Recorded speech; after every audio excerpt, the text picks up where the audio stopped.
L'UNESCO s'estime heureuse et honorée de s'associer à la délégation permanente d'Haïti auprès de l'UNESCO, aux acteurs de la société civile, aux journalistes et aux représentants des médias à l'occasion du 30e anniversaire de la Journée mondiale de la liberté de la presse.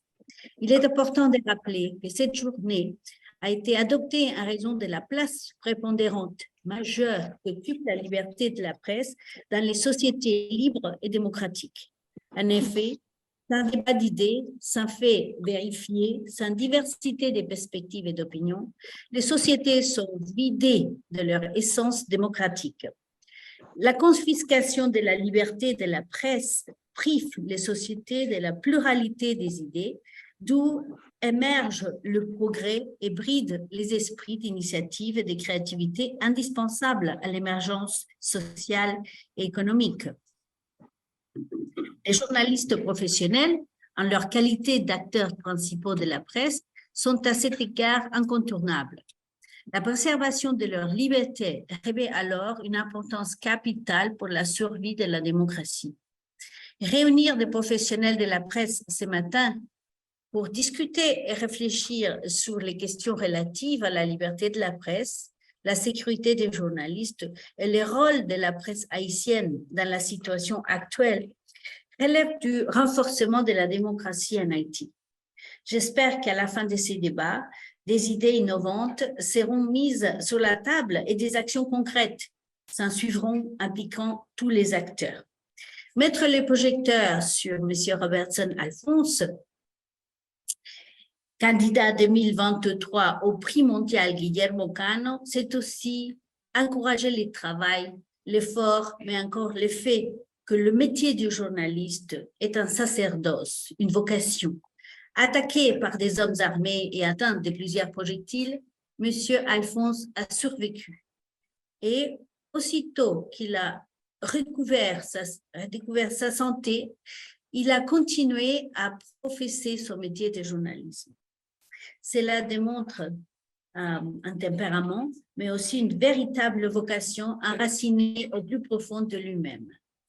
Voici donc un des enjeux de taille aujourd'hui, la sécurité des journalistes et la lutte contre l'impunité qui entoure les crimes dont les journalistes sont victimes. Un autre aspect important est la question de l'indépendance des médias.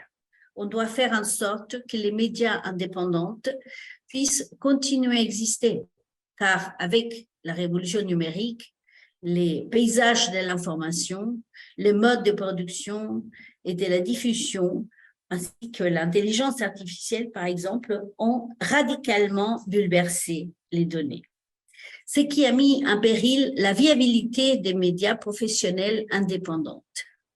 Dans son message, la directrice générale de l'UNESCO a mis l'accent sur la question de l'indépendance des médias d'une part, mais aussi l'éducation aux médias et à l'information. Madame Audrey Azoulay a lancé un appel à soutenir le journalisme indépendant, la plus grande tempérance, avec une plus grande tempérance des plateformes en ligne et l'éducation aux médias et à l'information. Alors, 30 ans après la première journée mondiale de la liberté de la presse, nous mesurons aussi autant les chemins parcourus que ce qu'il reste à faire. Alors que cette journée soit donc l'occasion de renouveler notre engagement à défendre les journalistes et à travers eux la liberté de la presse. C'est avec beaucoup d'humilité que je prends la parole aujourd'hui à l'occasion de la célébration du 30e anniversaire de la Journée internationale de la liberté de la presse. Jeune, ma première conscience sur le rôle du journaliste s'est éveillée au lendemain de l'assassinat de Jean-Léopold Dominique. Cet acte barbare a suscité en moi l'admiration pour cette importante profession et m'a poussé à pondérer sa puissance et les risques majeurs qui y sont associés. Ce meurtre a mis à nu le sacrifice permanent et énorme que requiert ce métier. Ce sacrifice, tous les panélistes invités aujourd'hui le connaissent, le vivent à la fois personnellement et par symbiose, en solidarité avec leurs confrères et consoeurs qui chaque jour subissent intimidation, agression, menaces, viols, incarcération, attaques et dont certains meurent. Mourir pour vouloir raconter une histoire, pour oser dire la vérité, exposer les abus, donner voix aux sans-voix, exiger les redditions de comptes, imposer la transparence, représenter une image complète des faits, relayer les actes sans maquillage, sans parti pris, sans compromis. Mourir pour ne pas donner le gain au plus fort, c'est encore le prix que doivent contempler chaque jour chaque professionnel de la presse en Haïti. Pourtant, le thème qui nous réunit aujourd'hui nous incite à penser aux avancées et nous devons, malgré les sombres et lourds nuages qui nous hantent, nous devons reconnaître que certaines percées ont eu lieu. Je laisserai le privilège de discuter de ces percées par les personnels de la presse eux-mêmes qui ont eu à vivre ces transformations. Les défis restent néanmoins majeurs, notamment sur le besoin de justice pour les journalistes assassinés et ceux victimes de violences de toute forme, en personne comme virtuellement. Aux côtés de partenaires comme l'UNESCO, la formation des forces de l'ordre au rôle sacré des journalistes doit être soutenue. Le renforcement des capacités des acteurs pouvant permettre une négociation et une cohabitation saine de l'espace dans la connaissance et dans le respect des droits des parties doit continuer. Et la sensibilisation générale sur la nécessité cruciale de préservation et de protection de la liberté de la presse doit être un leitmotiv de nos chantiers nationaux. En parlant de l'UNESCO, de préservation et de protection, je pense forcément à nos patrimoines. Et aujourd'hui, nous célébrons aussi et encore le 125e anniversaire d'un patrimoine haïtien, le Nouvelliste. Plus ancien quotidien francophone de l'Amérique, il se tient encore altier. Un siècle et quart plus tard, en vigie de la vérité, en rempart entre l'horreur et le silence. Cette longévité n'est pas un acquis. Dans un parcours ponctué de dictatures, de coups d'État, d'occupations étrangères, de cataclysmes, le Nouvelliste a survécu grâce au sacrifice des hommes et des femmes ouvriers de la presse et plus récemment grâce au sacerdoce de son éditeur en chef, M. Franz Duval. Le Nouvelliste est un monument, lui aussi issu de l'attachement viscéral de nos aïeux et de nos aïeules à la liberté. Il s'érige jour après jour, édition après édition, en témoin de nos malheurs et de nos triomphes, en vitrine de nos joies, de nos angoisses et de nos deuils. Il est l'un des fils conducteurs de notre parcours de peuple et un socle dans la construction encore fragile de notre nation, un pilier dans l'architecture fébrile de notre citoyenneté. À la fois thermomètre, boussole, miroir ou moteur, le Nouvelliste est un instrument qui contribue à la survie de notre patrie. C'est un héritage qui nous oblige. Et donc, lorsque cette institution a subi un assaut dans ses entrailles en octobre dernier, notre souffle collectif s'est coupé. En tirant ces balles sur Robertson Alphonse, ce sont les fondements de la société démocratique qui ont ressenti un choc sismique. Car en plus d'être potomitan et fils du Nouvelliste, Robertson est aussi un homme de radio. La radio, ce véritable vecteur de la vérité à la Wonbadé, dont se sert Robertson comme des milliers de journalistes pour rejoindre tous les Haïtiens chaque jour. Dans une société où l'absence de tiers-lieux, d'espace de rencontre et d'échange érode le tissu social, la radio est cet espace unique et critique de rapprochement, de libre circulation d'idées, d'échange d'opinions, d'articulation de colère comme d'espoir, de frustration comme de prière. Cet organe a en plus l'attrait d'être très souvent en créole, la langue de tous les Haïtiens. Il peut donc réunir provinces et capitales, confondre milieux sociaux et à l'agilité de traiter l'anodin au primordial dans un seul segment. Cette inclusivité absolue qui caractérise la radio, Robertson Alphonse l'incarne. Son regard, ses récits, ses combats sont ancrés dans la nécessité de mettre la lumière sur les oubliés, de rappeler ce qu'on voudrait taire, d'accuser les coupables. Qu'on l'écoute ou qu'on le lise, le moment de communion quotidien avec Robertson Alphonse est pour des milliers d'Haïtiens un point de repère, un rappel qu'ils existent encore, que le jour s'est encore levé. Cet engagement de Robertson Alphonse nous oblige. Il nous revient de le préserver et de le protéger, et aussi, bien au-delà, de le célébrer. C'est de cet objectif que nous avons à la délégation permanente haïtienne auprès de l'UNESCO, au nom du gouvernement haïtien, soumis la candidature de Robertson Alphonse pour le prix Guillermo Cano 2023. Car il fallait signaler à la terreur son échec. Il fallait se camper aux côtés de Robertson Alphonse et de toute la presse haïtienne dans leur détermination de regarder l'agresseur en face et de continuer d'écrire encore et toujours, de parler encore et toujours et de se tenir droit pour la vérité. Cette célébration est un hommage à ce qui nous retient encore, à ceux qui murmurent ce que nous entendons tous dans notre petite voix, cette voix dans notre tête, malgré la détresse, malgré l'indignation, malgré la faim. Ce murmure qui nous dit « on kembela, on vancé pour le pays, pour la patrie ». Dans ce processus de candidature, j'ai eu le privilège de découvrir l'homme derrière le journaliste, le colosse derrière la voix matinale. J'ai aussi pu vivre la métamorphose de ce qui devait abattre en ce qui renforce. Aujourd'hui, Robertson Alphonse est amplifié par cette candidature. Et donc, notre presse, elle aussi, est amplifiée. Sa voix est plus puissante que jamais et elle trouvera des échos aux quatre coins du monde. Nous nous en assurerons. Mesdames et messieurs, la liberté de la presse n'est pas un acquis, c'est un combat. Mais en pensant au futur, à Robertson Alphonse et aux milliers de journalistes haïtiens qui se battent tous les jours, j'ai l'honneur de savoir qu'en Haïti, nous sommes armés de vaillants soldats. Joyeux 30e anniversaire de la Journée internationale de la liberté de la presse. Comment rendre indépendants financièrement les médias? Comment rendre viable l'univers médiatique en Haïti dans un pays où l'économie, pour 10 000 raisons, mais particulièrement depuis ces 5 dernières années, ne fait que régresser. Dans un pays où les médias ne bénéficient d'aucune aide publique. Dans un pays où les seuls fonds pour animer les médias, c'est l'argent de la publicité, ça c'est la partie légale. Dans le cas du Nouvelliste, rare cas, il y a des abonnements. Dans le cas de certaines chaînes de télévision distribuées par câble, il y a un abonnement. Mais malheureusement, ces chaînes de télévision qui sont par câble, qui ont un abonnement, ne donnent pas d'informations, n'ont pas de salle de nouvelles, ne participent pas au monde de l'information en Haïti.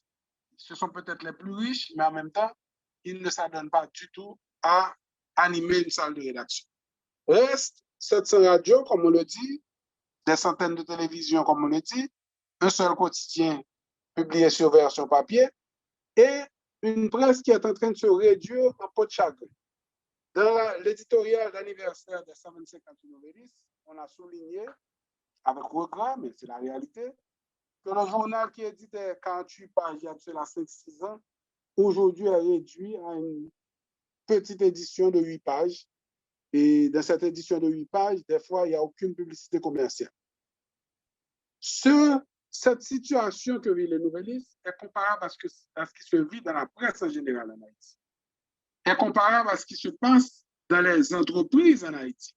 C'est-à-dire tout le monde est en train de réduire sa position, est en train de voir diminuer sa capacité et cela risque d'amener de l'argent sale dans le secteur de la presse parce que pour fonctionner au minimum, il faut de l'électricité. Au minimum, aujourd'hui, il faut de l'Internet. Au minimum, aujourd'hui, il faut payer 1 ou 2 personnes. Et tous ces médias qui prennent naissance, très bonne chose pour la liberté de la presse, très bonne chose pour l'indépendance de la presse, très bonne chose pour la diversité de la presse, se retrouvent avec un gâteau de plus en plus réduit. C'est le gâteau des annonces publicitaires. C'est le gâteau qui permet de financer honnêtement ce qui se passe dans les médias. Eh bien, aujourd'hui en Haïti, il y a ce vrai problème. Si dans les pays riches, on s'inquiète du fait que des industriels, que des multimillionnaires, des milliardaires achètent les médias, en Haïti, c'est le phénomène inverse qui se passe. Les médias sont la majorité d'entre eux propriétaires de journalistes qui sont devenus directeurs de médias, et ces médias vivotent avec un secteur où jamais dans l'histoire d'Haïti, il y a eu autant de formations pour devenir journaliste, il y a eu autant d'inscrits dans les écoles de journalistes, il y a eu autant de sites, de pages, de capacités d'écrire, de produire, de partager des informations. Alors, nous sommes en Haïti dans une situation qu'il faudra étudier, une très grande production, mais une limitation, une réduction des moyens. Comment faire fonctionner la presse dans ces conditions? C'est ça ma question ce 3 mai, jour de la liberté de la presse, mais moi je le vois en termes d'indépendance de la presse, comment faire marcher sans modèle économique viable une presse dynamique. Haïti réussit encore, je dirais, le miracle, mais attention, ce miracle ne va pas durer éternellement, parce qu'à un certain moment, la machine va se casser, parce que la machine ne fonctionne pas bien, et on n'a rien fait pour que cela s'améliore. Je remercie aussi et surtout l'ambassadeur délégué permanent de la République d'Haïti auprès de l'UNESCO, Mme Dominique Dupuis, son équipe, les associations de journalistes, les associations de patrons de médias, les organisations de la société civile qui ont supporté ma candidature au prix Guillermo Cano de la liberté de la presse édition 2023. Ce prix a été décerné hier soir à 3 journalistes iraniennes. Je félicite les gagnantes, salue leur courage et me réjouis du choix du jury de braquer les projecteurs du monde sur les geôles où elles sont détenues. Mon souhait est qu'elles recouvrent leur liberté, rejoignent leurs familles et poursuivent leur travail au bénéfice des Iraniens et des Iraniennes. Pour chaque journaliste d'ici et d'ailleurs engagé dans l'effort pour la liberté d'expression, ces consoeurs sont devenus une source d'inspiration, des modèles qui méritent exaltation. En ce 3 mai, il est aussi utile de rappeler les sacrifices consentis par des journalistes, des travailleurs de la presse, chez nous en Haïti et à travers le monde. Sans relâche, le flambeau de la liberté d'expression est porté dans une course de relais au profit des peuples. Hier, Guillermo Cano, avant-hier, Shirin Abou Akleh et nos confrères Vladimir Le Gagneur, Tyson Lartigue, Francine Charles ont été assassinés. Les cadavres de Vladimir Le Gagneur, de Lartigue, de Charles n'ont jamais été retrouvés, rejoignant ainsi la longue liste des morts sans sépulture en Haïti. Mettre donc la sécurité des journalistes au cœur de nos discussions en ce 3 mai est donc très à propos. En 2022, Haïti s'est retrouvé 2e, juste après le Mexique, dans le classement des pays où l'on compte le plus de journalistes assassinés. Pour les journalistes haïtiens, tendre le micro, braquer l'objectif de leur caméra et tenir chronique du vécu douloureux de nos communautés n'ont jamais été aussi périlleux, aussi dangereux. Avec le renforcement de l'emprise des gangs sur des pans entiers de la capitale, la prise de contrôle d'infrastructures stratégiques ou des périmètres autour d'infrastructures stratégiques comme des ports et terminaux pétroliers, l'enlisement de la crise politique et sociale, le niveau de danger reste très significativement élevé pour les travailleurs de la presse. S'il n'y a pour le moment aucune indication d'un retour à l'état de droit, de la fin du règne de l'impunité érigée en système en Haïti, il est cependant, et j'insiste, il est cependant vital, urgent de trouver les voies et moyens pour aider les journalistes haïtiens à réduire les dommages physiques et psychologiques susceptibles d'entraîner des invalidités ou la mort dans l'exercice de leur métier. Cette année, Haïti occupe la 99e place du classement mondial de la liberté de la presse par le Reporters sans frontières.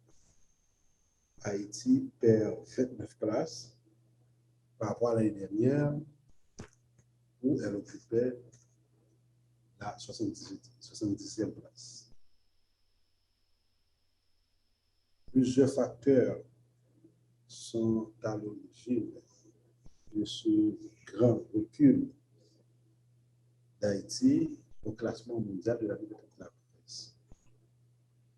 Et pour nous, au niveau de l'association des journalistes, nous notons 3 éléments. 3 éléments occasionnant ce recul et qui mettent en péril l'exercice, ou du moins la jouissance pleine et entière de la liberté de la presse en Haïti. Je veux parler de l'accès à l'information, je veux parler de la situation économique, je veux parler de l'impunité. L'accès à l'information, aujourd'hui en Haïti, est devenu de plus en plus difficile.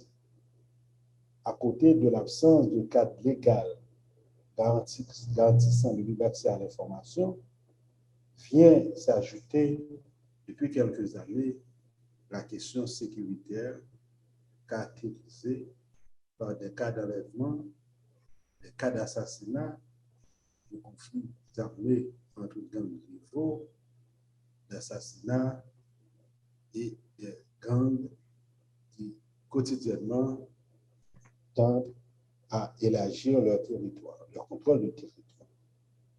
Résultat, des journalistes assassinés,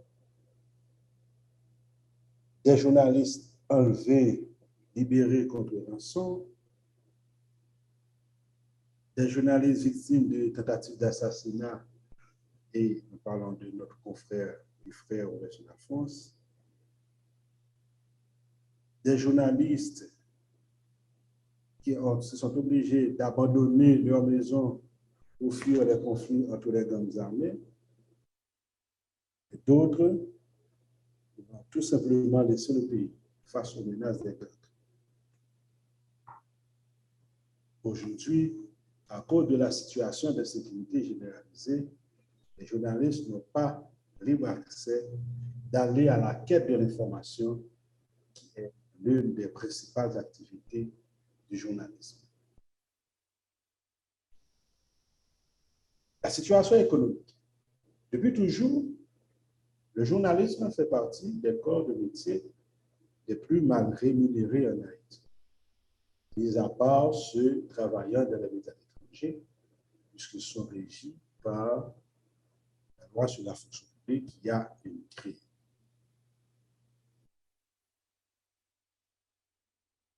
Le journalisme est le métier qu'on enregistre le plus de disparités, plus d'inégalités salariales. Ajouter à cela les incidences de l'insécurité généralisée sur l'économie. Conséquence, certains médias ont considérablement diminué leur personnel, d'autres ont tout simplement fermé leur salle de nouvelles et envoyé des journalistes qui y travaillaient au chômage. Troisième point, c'est l'impunité. Durant ces 2 dernières décennies, de nombreux journalistes sont assassinés, sont disparus. La police haïtienne ne montre aucune volonté de faire la lumière sur les cas des journalistes disparus, des journalistes assassinés. Le cas est celui du photojournaliste, la disparition du photojournaliste Vladimir Gagneur, disparu au moment où il a été dans le quartier de Graville réalisé un reportage. Il faut noter, au nombre de nombreux journalistes assassinés pendant les 2 dernières décennies, on a eu seulement 2 procès. Celui de Grégoire Lindor à Petit-Goâve, que la GIH considère comme un procès bâclé, parce que ce procès n'a pas permis d'identifier les auteurs intellectuels de cet assassinat.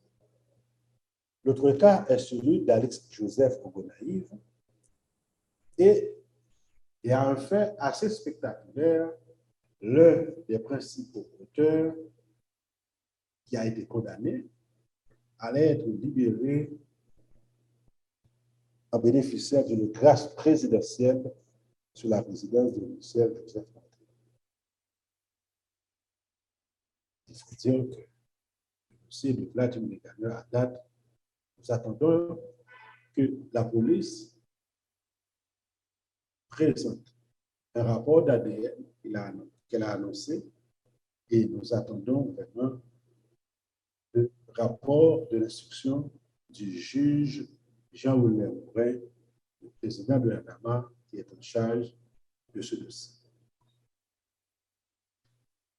En dépit de ces considérations, les journalistes, tant bien que mal, continuent d'informer la population, de l'accompagner dans ses souffrances orchestrées par l'insécurité généralisée. Aujourd'hui, la GIH appelle les autorités à agir vite pour créer un climat de sécurité capable de permettre aux journalistes d'exercer leur profession sans inquiétude.